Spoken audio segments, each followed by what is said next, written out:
Hello. Hello. How was that? Welcome back. Do you know, before we actually get into it, I think that we're in the media room, so maybe it'd be quite fun to talk about the media room. I don't know if this is in shot, but if you can see the big group of people who are sort of standing around in a huddle over there, they're in the post huddle. They're talking to Labour advisors, and the Labour advisors are speaking on behalf of Keir Starmer. So if you read tomorrow in the papers, the Labour Party spokesperson has said it will have come probably from that huddle there. I don't know if that's of interest to you, but it might be. A couple of other spots around here. We've just spoken to Chief Secretary to the Treasury, Bill Mafalami. Jonathan Ashworth is walking around, Shadow Labour frontbencher, and Wes Streeting is also here. Munira Wilson from the Liberal Democrats, and we should have a couple of them for you. They're milling about. Sean is going to drag them over here. As someone who's not super familiar with spin rooms, it's been so interesting to see the kind of behind the scenes of how it all works, and maybe that's just because I'm like a nerd about this sort of thing. Maybe it's not. Yeah, but you know, they're all going to comment after I've just given that spiel, and they're going to be like, we don't care, like, bore me later. Someone the last time was commenting, being like, don't call it the spin room. What do you want me to call it? It's literally called the spin room. Yeah, it's the name of it. What do you want me to say? Media centre. This is the media centre? Give off. Right, Laura, should we just start with Rishi Sunak, because that was a hard watch? Was it as hard a watch as The Sky with Beth Rigby? Do you know, I actually thought that was worse. Did you? I think that is a broken man. I think he's done. He's gone behind the eyes now. I felt like he had the light bulb moment during Beth Rigby. I would agree. And I think that light bulb, it's not one of them ones from Europe. That's the old school one. We're talking light bulb from the 70s when we had 3-day power weeks. It's flickering. It's flickering. The light is off. What did you make of it then? Why did you not think that was as bad? I think it's what you're saying, right? I think during the Beth Rigby one, we saw the light die, and that was cringeworthy to watch. Yeah. Zero sympathy from Laura here. Whereas with this one, it is what you said. It felt like rinse and repeat. It was the same lines from Sunak that we've heard a lot about. Oh, Keir Starmer's going to raise your taxes, and there was no punch to it, and he wasn't even that like tetchy. He didn't even get that pushed back about things. It just felt like he was. Disagree. Do you? I just felt like he was like on kind of like automation almost with the responses. Really? Yeah. Well, no, actually, I would agree with you that he was on automation, but I felt he was fed up having to be on automation. Did you spot that one bit just before he was talking about the NHS waiting list? The line that has come up over and over again because of that calamitous answer he gave a couple of weeks ago, where he said that just because the waiting lists are now bigger, they are in fact smaller. Yeah. Something to that effect. He was beginning his answer this evening about the NHS waiting list, and he actually sighed. He audibly sighed before he gave the answer. I just think that kind of tetchiness is... You're not meant to display that if you're a politician. And I think if you are displaying that shows that you're out, you're done. Yeah, I mean, I think it shows how clocked out he is with this.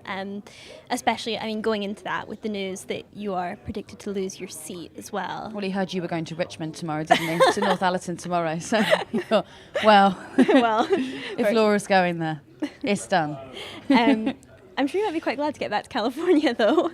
Yes, quite possibly. And at this rate, he'll be back in time for when the school year starts in August. Perfect. For his just for his children, just to be not specific. for any other not for implication. Him. No, not Rishi Sunak going back to school. That would be such a lame. Yeah. I think in contrast, though, was Keir Starmer's performance possibly? What did you think in summation of Keir Starmer's? Well, he couldn't stay inside that box, could he? No, it's like football on the pitch with the box. Yeah, I've heard that. Funnily enough, before Keir Starmer actually said, "Oh gosh, it's like being, on the pitch in football," Laura actually turned to me and said, "God, it's exactly like football." And I said, "Laura, I don't know what you're talking about." He had. He had a stronger performance than Rishi Sunak, but I wouldn't necessarily say that was a positive thing. The one thing that both of them have in common is they find it very difficult to act naturally with the public. Yes, yeah. So when they're asked a question that perhaps they're not expecting, or they can't quite recall the exact line that they've practiced beforehand, they both of them stumble. Yeah. Both of them can't quite seem to get their words out to begin with, and it looks uncomfortable, and it makes you think, okay, if you're someone who needs to always be pretty prim and proper on camera, are either of them the right man to do it? I think it goes back to that idea of them both getting labelled as technocrats and how they operate, and that's what I think you see there, is they're not good at that kind of ad-libbing, it feels harsh to say, but the kind of charismatic elements of politics. Like, you think of, whether you agree with their politics or not, you think of those politicians that kind of just easily have charisma. Like, you could even say like Obama, even to an extent Ronald Reagan, the way he, like the famous Reagan ad-lib about, I would never use my opponent's youth and inexperience against him. Like, that's something you can just never imagine Sunak or Keir Starmer being able to kind of come up with off the cuff, and being able to kind of have almost a joke or banter or lighten the mood. It's just always, here's my kind of pre-prepared lines, this is the kind of line of the party, and that's kind of it. Do you know, there's something that I think we did see a little bit of with Ed Davey this evening, because Ed Davey was facing a very difficult slew of questions. First about the Liberal Democrats reneging on their student loan commitments back in 2010. Secondly, on questions about the post office and the Horizon scandal. And he was very good at ad-libbing during that. Yes. I felt he came across very personable, and he came across informed. Yes.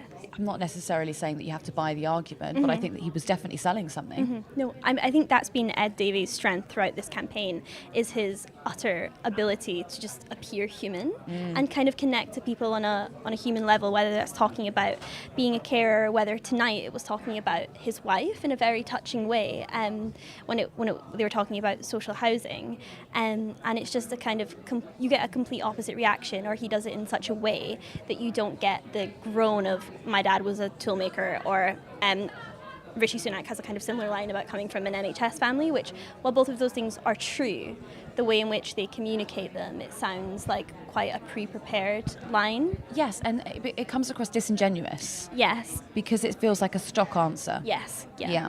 And they've dropped the toolmaker line. They did. That was noticeable. Yeah, very noticeable. And I suppose that is probably because it received a few laughs. Yes. The last time that he rolled it out. So I think they've decided to retire that line. There was one moment, though, during when Keir Starmer was speaking about polarisation in politics, that I felt like I saw him. And there was a moment during the Beth Rigby interview as well, where he did the same when he was talking about his children. And this time he was talking about his late MP, Jo Cox. And I felt like when he was talking about her and the need to take the heat out of certain debates in politics, I saw that other side to him, and that side that I think if could come through a little bit more, he'd kind of have a lot more, he'd just be a lot more personable to a lot of people. The problem with that, though, is that I feel like he's sort of dancing between two arguments, because he opened that reply with, I'm following the Tony Blair school of thought, you know, I think that a man has a penis and I think that a woman has a vagina. Now, we can get into the minutiae of that. I think that he's quite possibly been advised to take a very definitive line now on gender ideology, and that's the line that he's sticking to. That doesn't quite match up with what he said after that, which is, I'd like to take the heat out of this debate. You know, arguably you are adding heat into that debate there. Yes, no, I would 100% agree, and I felt like it was conflictual as well, because he gave the first part, which was the Tony Blair line, but then said, in actuality, you can change your gender. So I was like, well, you've given two completely contradictory statements there. And I think we have a guest coming on. We do. We've got the Liberal Democrats' Munira Wilson. I'll give you my mic. Hello, how are you? We're Hello. live straight away. Sorry, wow. we're going to throw you straight in. Brilliant. So this is the Joe audience watching at home. Hiya. Liberal Democrats, Munira Wilson. What were your first impressions? What's your first takeaways? Well, I was really proud of Ed's performance. I think he did really well. He was really strong. I think he came across as humble, decent, in touch with the issues and concerns of the British people, which we've set out in our bold and ambitious Liberal Democrat manifesto. Hard line of questioning for him this evening. How do you think he handled? You know, it's to be expected on a programme like Question Time during the general election with the party leaders. Every leader expects to get difficult questions, and I thought Ed dealt with those questions really well, and he was humble enough to recognise where mistakes have been made, that the party has listened, that the party has learned, and that we've moved on. And in the sense of, if you look at our manifesto, we've set out a set of policies that we believe are fully costed and deliverable. Now, you're well across the education brief. The questions that were levied towards Ed Davey were surrounding tuition fees.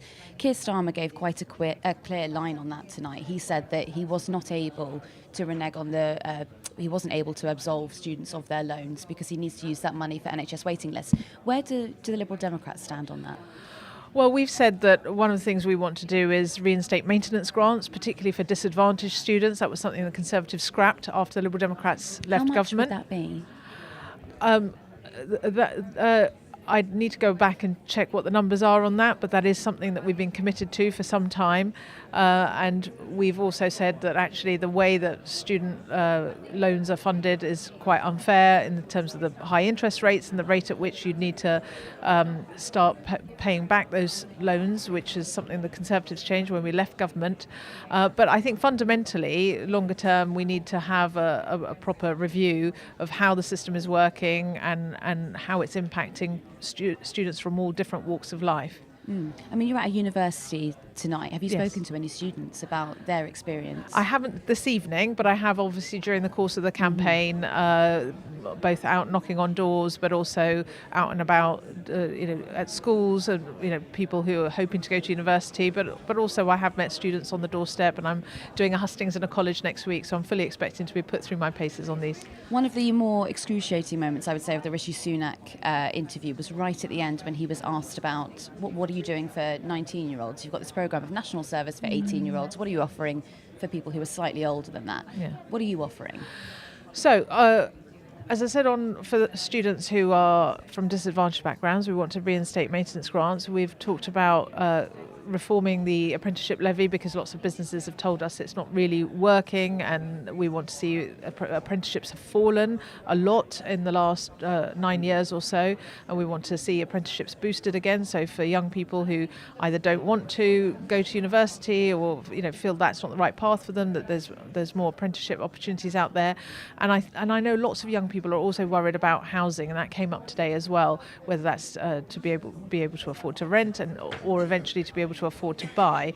And we've long supported reforms in the rental sector to make it easier for people to be able to rent and stay in their homes and not be evicted. But also, as you heard today, Ed say that we're passionate about building more social housing to get the whole housing market moving so young people can get their foot on the ladder as and when they want to. And I know lots of young people are also really concerned about their mental health, and that's an area where I think the Liberal Democrats have got a strong offering, as well as what Ed talked about today about mental health professionals in every primary and secondary school. We've also said we want to have community hubs for young people up to the age of 25 to be able to drop in and get the support they need, because I know that's a huge issue for many young people up and down the country. Another thing that you are all very passionate about is cronyism and, anti-cronyism, I think would be more fair. What did you make of the news today that potentially one of the Prime Minister's candidates in Bristol North West allegedly put a bet down before the general election? Well, it's outrageous, and the Liberal Democrats have said that those candidates that are being investigated for these bets with potentially insider information should be suspended. And today we heard the Prime Minister expressing a lot of anger about the behaviour of the people around him, but I don't see that same sense of anger about the state of our public services, and it showed today in being totally out of touch with the nation's concerns about the health service, for instance. Just before we went on, we actually had a question from one of our viewers, and we were talking about the Liberal Democrats, and we were talking about what would a win be like for them. Yeah. I mean, how many seats would be a win for you? Or target seats. What seats would you be pleased with achieving? Well, we put there's no limit on our ambition. It's no secret there's probably about 80 or so seats across the country where we're in second place, and to the Conservatives. So 80? No, that's not what I'm saying is what we're seeking to achieve. I'm saying you can just look at the numbers from the last election, and there's probably about 80 or so where we're in a good strong second place. but we don't have a particular number in mind.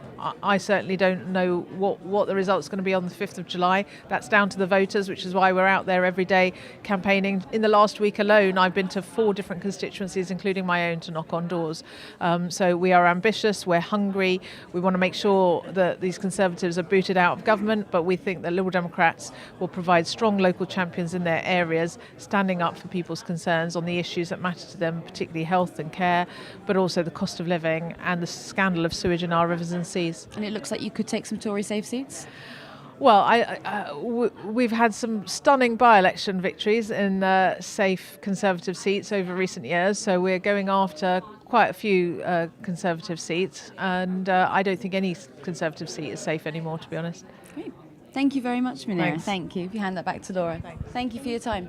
That was Munira Wilson from the Liberal Democrats. We were talking about tuition fees. She told me that she would like to up the maintenance grants for students. She wasn't able to give a figure on that.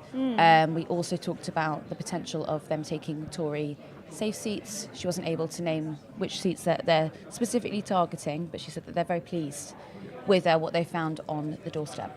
I imagine you would be very pleased, because I don't think anyone at the start of this campaign might have foreseen just how well the Liberal Democrats were going to perform.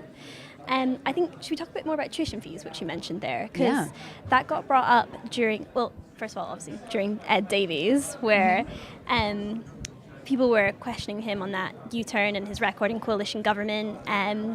But then it got brought up with Keir Starmer, and I actually thought what he had to say about tuition fees and choices was really interesting. He got asked about it, and he said that between tuition fees, it's a political choice between getting NHS lists down and tuition fees. And he said we don't have the money to do everything we want to do, and that's something we've heard him say when he's been talking about why they can't remove the two-child benefit cap. And I thought that idea of it being a political choice is really interesting, because raising tax or not raising tax is also a political choice. So they're making a choice to have to choose between things like the two-child benefit cap, tuition fees, and NHS waiting lists. So it's interesting to me that they aren't even considering raising taxes or promising things like a wealth tax, which we've seen from the Greens. Which, what do you make of that? Well, I suppose you could be cynical when Keir Starmer talks about a political choice. Firstly, I mean, you could primarily commend his honesty, but you could be cynical and you could argue, why are those two things in the same category? Why is it either alleviate the loans that are put onto young people or clear the backlog of the NHS waiting list? Like to me, I would say that, they might be, well, alongside housing, they might be two of the most important things in the country, two of the most important issues that are facing the country at the moment, because you've got stagnation in healthcare and you've got stagnation among young people. You've got a weak economy, you've got a weak GDP. If you can encourage young people to firstly be free of some of the shackles of their economic burdens, and then you can encourage them to move to cities and get good jobs because they can afford housing, then that would arguably stimulate the economy. Exactly. So it sort of feels like he's kind of, he's sort of putting a stop to any potential growth before it can really cultivate. I mean, it feels almost like a sort of kind of false dilemma, or a sort of constructed dilemma, as opposed to being a real one. But should we talk about that quickly? I don't know if this is picking up at all, but there is quite a large protest that is forming outside. Do we know what about? I do believe it's a pro-Palestine protest, but I'm not entirely sure. I did go out there briefly, and I couldn't quite see them, but I could hear some chants. I'm not sure if it's all pro-Palestine, but they definitely were chanting for it at one point. That's interesting, because I guess a lot of talk about Palestine wasn't particularly mentioned in the debate tonight.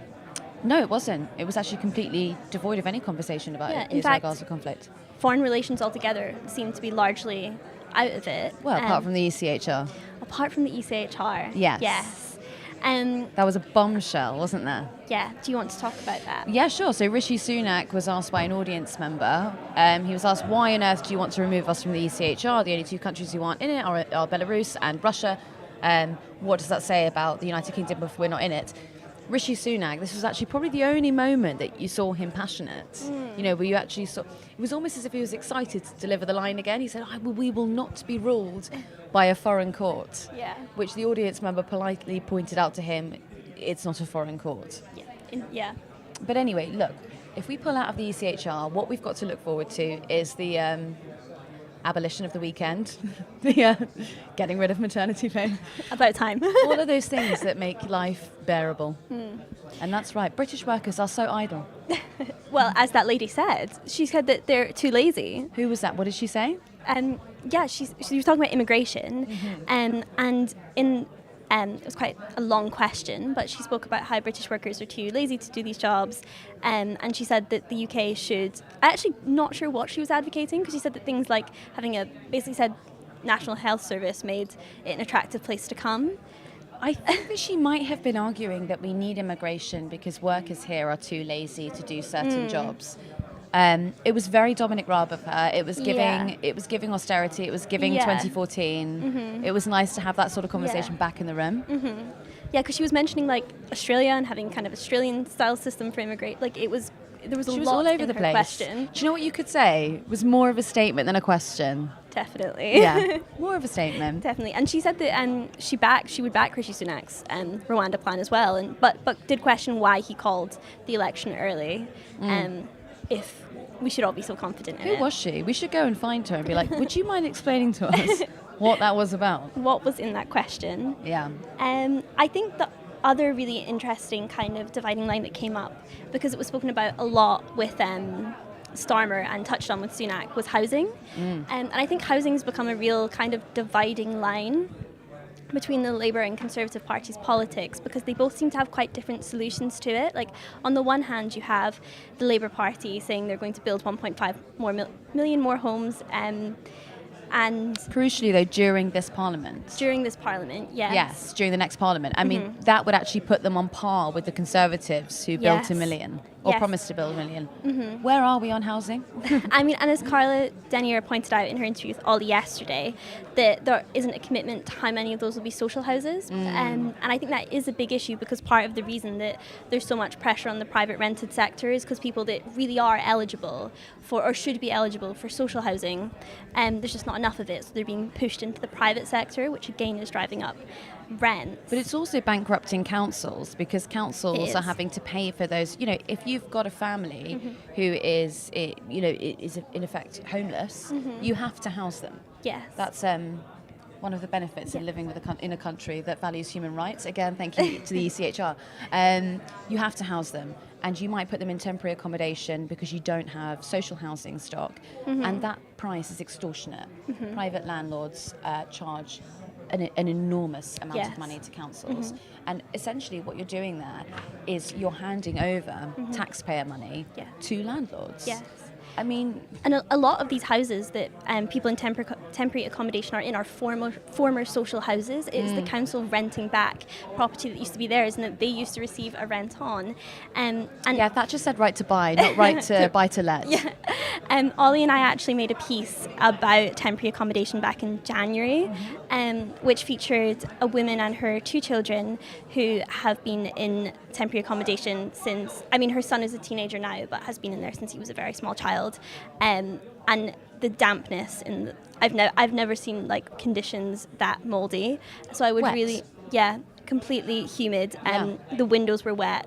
All soft furnishings were wet. So I would recommend looking back in our backlog and finding that piece. Absolutely, and it features the Eye's Vicky Spratt, right? Yes, who knows everything there is to know about temporary accommodation and how it works. There was a question about rents from one of the audience members who was questioning how she's meant to save for a deposit when rent's so high. And Starmer answered that by saying we'll put in a low deposit scheme, and we also will stop landlords ripping off tenants via bidding wars, which I think is something that we as renters know all too much about, and it is completely insane. He actually he was rather passionate about that. He looked quite invigorated. He actually cut off the moderator Fiona Bruce because she was going to move on the question. He actually interrupted to say, no, look, this is awful. You have a landlord who will have a prospective tenant offering one price. He'll take that price back to another prospective tenant, and he essentially pits them two against each other, and that's how he gets such an extortionately high rent secured in the end. Now, when he was then questioned, okay, we've identified a problem. Yes. How will you resolve this? Yes. Couldn't quite answer So it. he passed legislation. Which legislation? Yes. And there was this sort of uncomfortable moment, well, uncomfortable for Starmer, where it almost looked like he was about to announce a new policy, which is not something that they do. No, don't rock the boat. Do not rock the boat. He was going to rock the boat. He nearly said, we're going to outlaw bidding wars. Yes. We'll put in a piece of legislation, Yeah. price it goes on the market, that's the price that you pay for it. But he didn't quite do it. And it's quite confusing, for me at least, as to why, because I think that would, especially with a young voter base who you might argue have not been invigorated the most by Labour's campaign, that would be incredibly popular with them. Yeah. No, absolutely it would be, but it would be incredibly unpopular with landlords and potentially also with sort of large businesses. I mean, a lot of landlords now, it's not as if that when we talk about landlords, we sort of are still in the vein of speaking about them as if they have like one spare property and they rent out that property. Yes. Actually, it's a career, and people sometimes have a portfolio of between 200 to 300 properties. Yeah. Not even managed by them, managed by an agency, though that is a we're moving into conglomerate level Yes. of renting. And so if you're upsetting those sort of people who might potentially be donors for you or donors down the line, that would be problematic. Definitely. I think what you said about reframing how we think about who landlords are is quite interesting. There was an interesting piece in the Financial Times last week about a company called Blackstone, which are one of the biggest private equity firms in the world. They're responsible for, in America and in parts of Europe, buying up large pieces of rundown residential real estate and gentrifying the area. And recently they've made big commitments to building houses in the UK, which is interesting. But Why would they do that? Do you think it's out of the good of their heart? Well, it might be because in Berlin they introduced rent caps for a while, Right. which where Blackstone owned a lot of property in Berlin, Right. made that quite an unattractive place. Oh, so they came here? Yeah, and Oh. actually Vicky Spratt again, I saw her tweeting about this, so that's quite a good thing to read up on if you're interested. Don't even stay here. Just go to Vicky Spratt. She is great. She is great. No, absolutely. I mean, that's actually one thing that has been a sort of long-term, kind of quite quiet criticism that's been bubbling away about the Conservatives for over the past few years, particularly after Brexit, is that what we've done is essentially water down legislation, sort of loosen up the controls that we have on businesses to make it more attractive for people to come here post-Brexit. And this is something that we'll talk about tomorrow after we've been to see the Teesside Freeport, but it's also something that you see in the city, it's something that you see in Canary Wharf, these economic free zones that are essentially a post-Brexit way of pulling in capital, but in a way that doesn't necessarily serve the people who live in those areas. Especially if you're then not going to tax that capital. Yeah, well, I mean, yes. There's some estimates about Freeports that they can deny the exchequer upwards of £50 million. And you think about that in the context of, what this entire election is about, which is about a cost of living crisis. You think you're paving the way for these businesses to avoid paying taxes. But at the same time, we've been watching this leaders debate tonight. Every single answer is, well, we're bankrupt as a country. We haven't got enough money in the Treasury. We need to find ways to recoup it. I also want to give you tax cuts. Well, perhaps if you weren't letting big businesses have the freebies, maybe there'd be a bit more money in the coffers. I mean, and it's exactly what Gary Stevenson said during Ollie's interview with him, and kind of his whole thesis of the book that he wrote is that kind of what does it matter if GDP is growing if at the same time inequality is growing directly alongside it? It's almost like you need some redistribution in there. But that's where Farage's line has a lot of cut through. Nigel Farage has been talking about GDP per capita. Yeah. And he's the first politician to really, not to coin the phrase, but to really run with the phrase. Because GDP has grown. Yeah. but that doesn't mean that it's felt by ordinary people. Yeah. And so when we talk about this half percentage point pulling us out of the recession, Yeah. when you look around the country, who's that actually benefited? Exactly. And it's like there's been so much talk about inflation being down, inflation at 2%. You know, could this help the Conservative campaign? And it's sometimes you think, why is that? I mean, obviously it's an important indicator, obviously. But also at the same time, we saw reports out this week about the health outcomes of Britain's children being so much worse than comparable nations. And it's like those indicators are just as important, but they don't dominate headlines in the same way. But that's because they changed the parameters of poverty, Laura. And it actually makes a lot more sense now. So instead of measuring poverty by absolute poverty, you measure it by relative, the other way around. Yes. Anyway, in doing so, you can bring back the sort of Dickensian flavour that we enjoyed during the Victorian era. Can you taste that? It's interesting as well because Keir Starmer brought out that line which we knew he was going to bring out, which was, if Keir Starmer is your Prime Minister, your taxes are going to go up. Oh, here we go. Despite the fact that the Conservative manifesto pledges 13 billion in spending, whereas Labour's manifesto only pledges 5, which isn't necessarily a good or bad thing in and of itself, but it is a strange line of attack for the Conservatives to go after when they know this themselves. I mean, it's definitely true to say that, like, based on the Labour manifesto, the tax burden is going to increase under Labour. But that doesn't mean it's going to increase on ordinary households. The taxes that they're going after are the oil giants, and they're going after, they're introducing a windfall tax. They're going after private equity bosses who are currently enjoying carried interest. We're not talking about on the ground working people. Laura, I'm going to leave you because I do believe that we've got Stewart Hosie joining us. Oh, perfect. Is that all Great. right? Yes. Hello, how are you? Do you want to step in? How shall we do this? Thank you Yeah. very much. Perfect. Nice to meet you. How are you? I'm very well. What's your name? My name's Laura, and Laura, we're live lovely. with PoliticsJOE, and that camera Hello, just there. Politics Joe audience. Would you like to introduce yourself to the audience? I'm Stewart Hosie. I'm the SNP campaign director and retiring MP for Dundee East.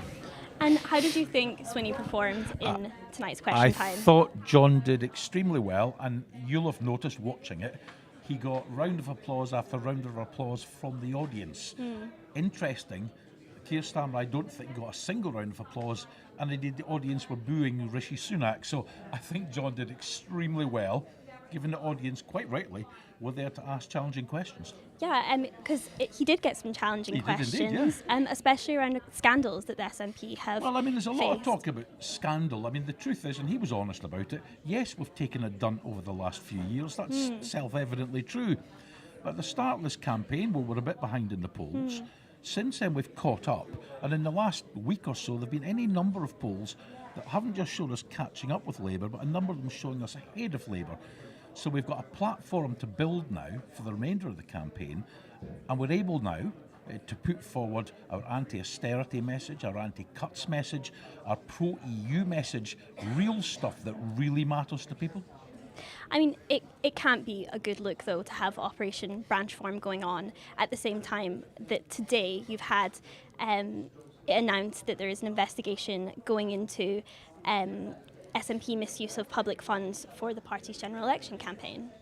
Well, I'm not sure what the misuse of public funds is, and I think if there are investigations, then let these investigations run their course.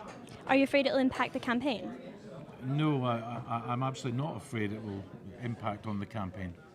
Do you think that because we saw during that lots of questions about public trust for Rishi Sunak, do you think that the SNP in Scotland, having been in for over 10 years of power, having had 3 First Ministers in the past year and a half, and now questions over party funds, are they in the same position as the Conservatives? Is there a fatigue going on with voters?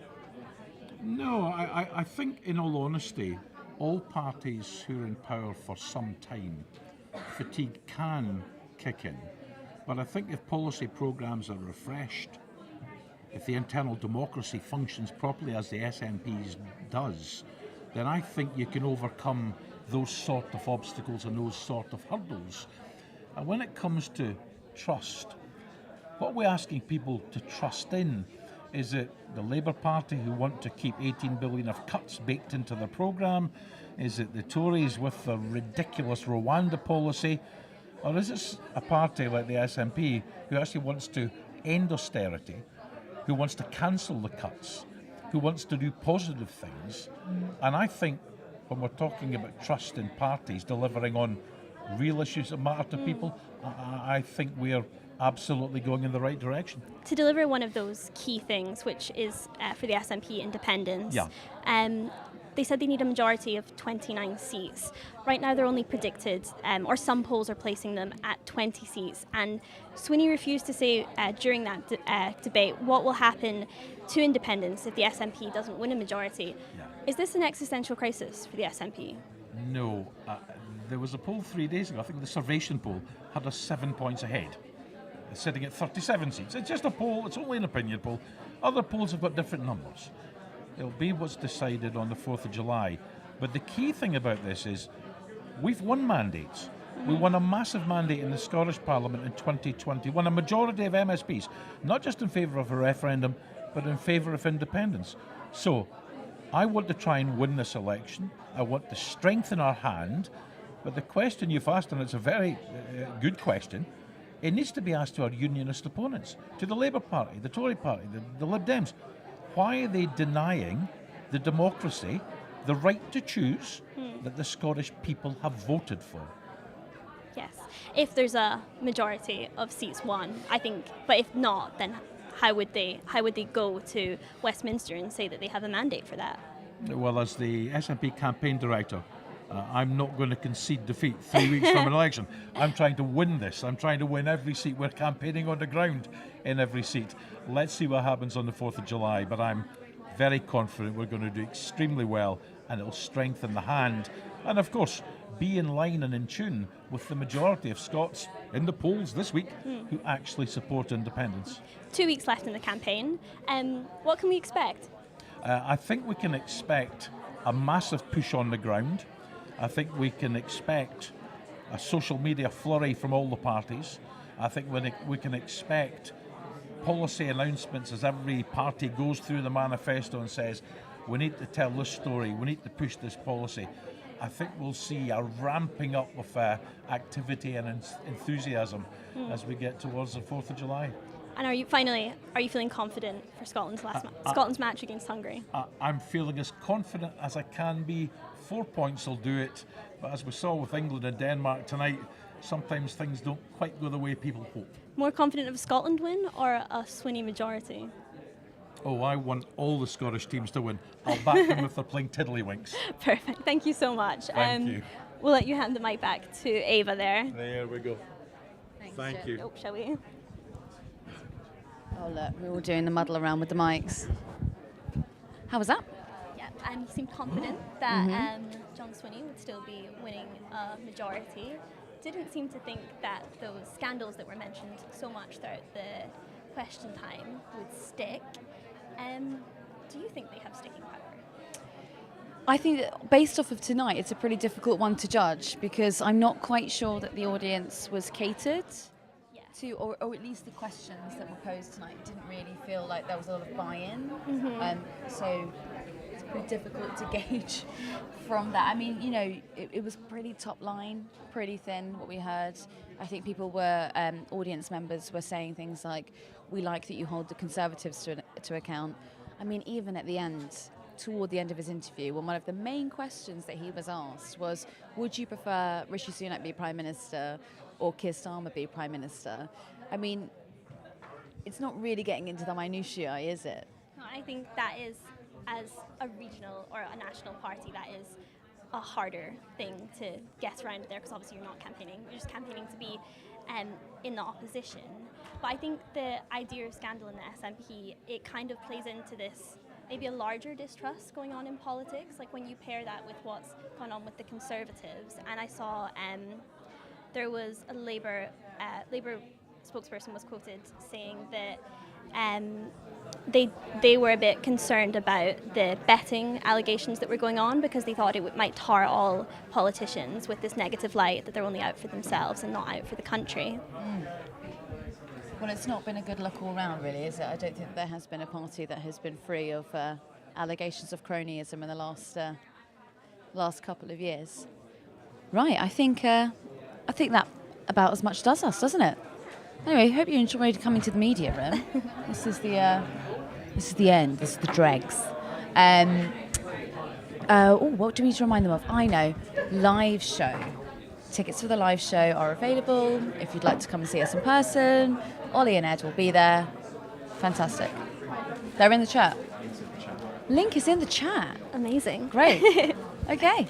Well, thanks for watching. Yeah, thanks for joining us.